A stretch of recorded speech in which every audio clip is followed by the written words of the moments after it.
Shalom saudara-saudara yang dikasihi Tuhan Yesus Kristus. Selamat pagi, selamat berjumpa dalam renungan pada pagi hari ini. Selamat beraktivitas dan selamat melayani Tuhan. Kita bersyukur karena kemurahan Tuhan. Hari ini kita boleh bangun dengan kekuatan baru. Semua karena anugerah Tuhan. Saat ini sebelum kita mendengarkan renungan firman Tuhan, marilah sama-sama kita berdoa.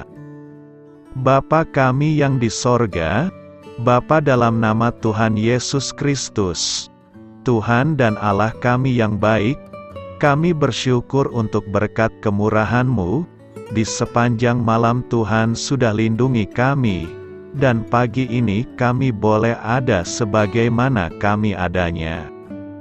Semua karena berkat kemurahan Tuhan. Saat ini kami mau mendengarkan sabda firman-Mu. Jamah hati kami Tuhan, berikan pengertian yang baru, untuk kami memahami firman-Mu dan taat melakukan kehendak-Mu. Dalam nama Tuhan Yesus, kami berdoa. Haleluya. Amin.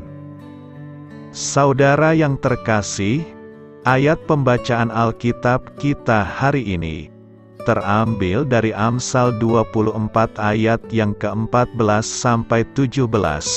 Amsal 24 ayat 14 sampai 17. Ketahuilah, demikian hikmat untuk jiwamu. Jika engkau mendapatnya, maka ada masa depan, dan harapanmu tidak akan hilang. Jangan mengintai kediaman orang benar seperti orang fasik. Jangan merusak rumahnya. Sebab 7 kali orang benar jatuh, namun ia bangun kembali. Tetapi orang fasik akan roboh dalam bencana. Jangan bersukacita kalau musuhmu jatuh. Jangan hatimu beria-ria kalau ia terperosok. Sahabat suara kasih, ayat emas renungan kita hari ini adalah Amsal 24 ayat 14 dan 16. Ketahuilah, demikian hikmat untuk jiwamu. Jika engkau mendapatnya, maka ada masa depan, dan harapanmu tidak akan hilang.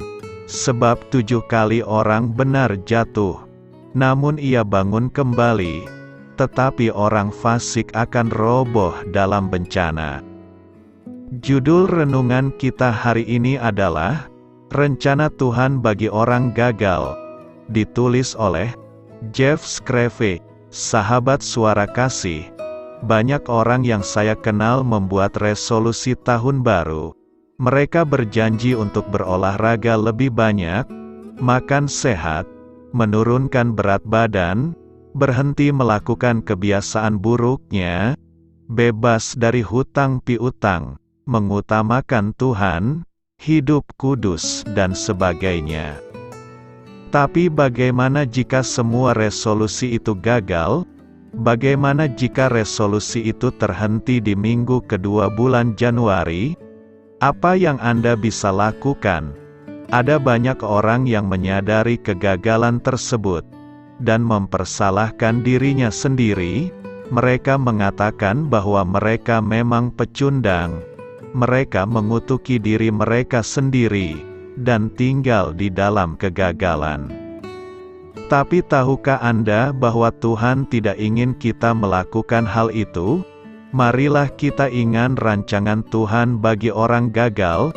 Amsal 24 ayat 16 merupakan ayat yang bagus untuk membantu Anda dan saya ketika sedang bimbang menghadapi resolusi dan komitmen kita yang gagal. Sebab 7 kali orang benar jatuh, namun ia bangun kembali. Tetapi orang fasik akan roboh dalam bencana. Di ayat ini dikatakan orang benar 7 kali jatuh. Tahukah Anda bahkan orang benar sekalipun, yang melakukan kebenaran, dan yang menyenangkan hati Tuhan pun bisa terjatuh atau gagal, bukan saja hanya sekali atau 2 kali, tetapi sampai 7 kali atau bahkan berulang kali. Saat Anda gagal, si iblis mungkin akan berkata, "Menyerahlah, kamu pengecut, tidak ada lagi harapan, berhentilah, kamu tidak akan pernah bisa berjalan dalam kemenangan di tengah kekecewaan, kemarahan, kekhawatiran, kepahitan, kecanduanmu, kamu pecundang, gagal dan mengecewakan Tuhan." Pernah mendengar suara itu menggema di pikiran Anda? Anda harus tahu bahwa itu bukan dari Tuhan. Itu dari si iblis. Si iblis hanyalah seorang pembohong dan bapa segala pendusta. Saat Anda jatuh, Tuhan tidak pernah berkata, "Menyerahlah." Dia justru akan berkata, "Bangkitlah, bangkitlah kembali, akui kesalahanmu, keluar semua yang tersembunyi di hadapanku. Pegang erat tanganku dan berjalanlah bersamaku. Tetaplah memandang kepadaku, dan aku akan menyelesaikan hal ini dari hidupmu." Saudara yang terkasih, Anda dan saya tidak punya kuasa untuk mengubah hidup kita sendiri. Tapi Tuhan bisa melakukannya. Dia bisa mengubah keinginan berdosa kita. Dia bisa memberi Anda hati yang berdetak untuk Dia, dan firman kebenarannya. Tuhan bisa membersihkan Anda, dan memenuhi Anda dengan sukacita, kedamaian dan kemenangan. Saat Anda berkata, "Aku tidak bisa," Dia akan berkata, "Aku bisa." Dia akan melakukannya. Dia akan selalu berkata, "Aku bisa melakukannya." Sahabat Suara Kasih, jika tahun ini hampir semua resolusi yang Anda sudah buat di awal tahun ini berantakan, atau bahkan tidak terjadi, berhentilah menyalahkan diri Anda sendiri. Pandanglah kepada Dia. Maukah Anda membuka mata Anda dan memandang kepada Juru Selamat yang mengasihi Anda, yang mempunyai tangan berkas luka paku yang terulur kepada Anda? Maukah Anda memegang tangan Tuhan dan berjalan bersamanya? Marilah kita renungkan, tinggal menghitung hari, tahun 2022 akan segera berlalu, dan digantikan dengan tahun yang baru. Jika Anda benar-benar ingin mengubah jalan hidup Anda, dan mengalami terobosan melalui setiap resolusi baru yang akan Anda buat, libatkan Tuhan dalam hidup Anda.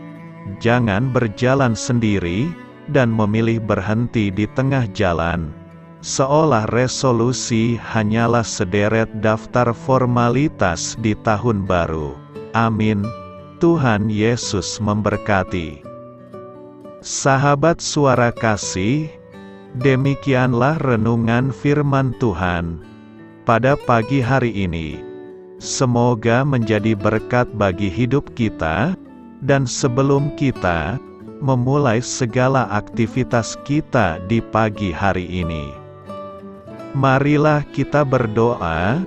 Bapa kami yang di sorga, Bapa di dalam nama Tuhan Yesus Kristus, terima kasih Bapa, karena Engkau sudah menjadi Allah bagi kami.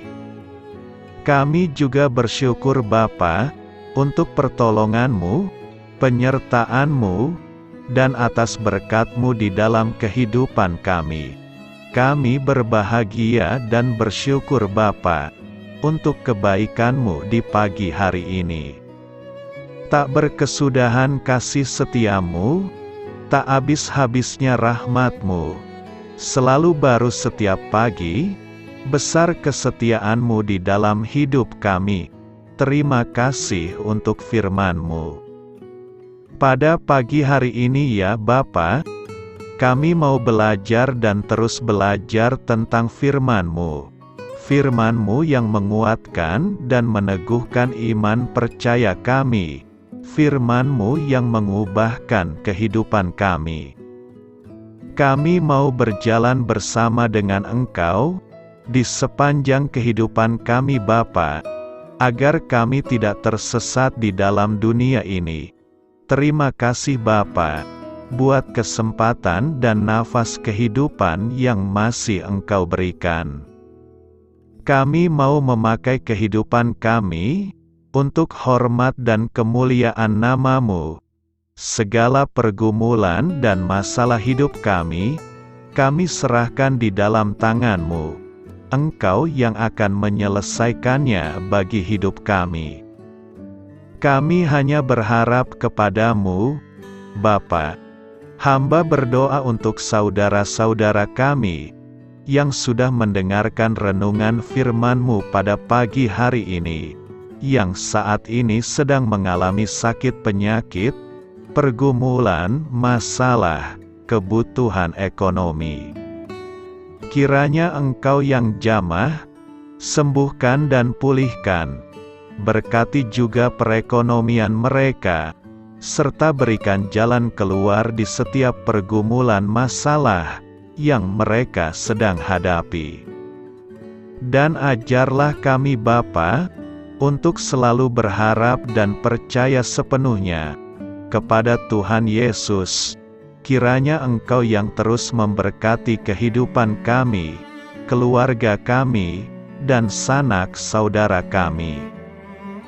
Daerah tempat tinggal kami, bangsa dan negara kami, pemerintah-pemerintah kami, biarlah semuanya dalam perlindungan-Mu Bapa, dan jadilah sesuai dengan kehendak-Mu yang terbaik di dalam kehidupan kami. Dan pada pagi hari ini ya Bapa, kami mau berterima kasih buat perlindungan-Mu di sepanjang malam yang telah kami lewati. Pagi hari ini, kami akan memulai aktivitas kami sebagaimana mestinya. Kami yakin dan percaya, perlindungan-Mu tetap ada di dalam hidup kami, dan juga di sepanjang hari yang akan kami lewati ini. Terima kasih Bapa, inilah yang menjadi doa dan permohonan kami. Dalam nama Tuhan Yesus Kristus, kami berdoa, amin.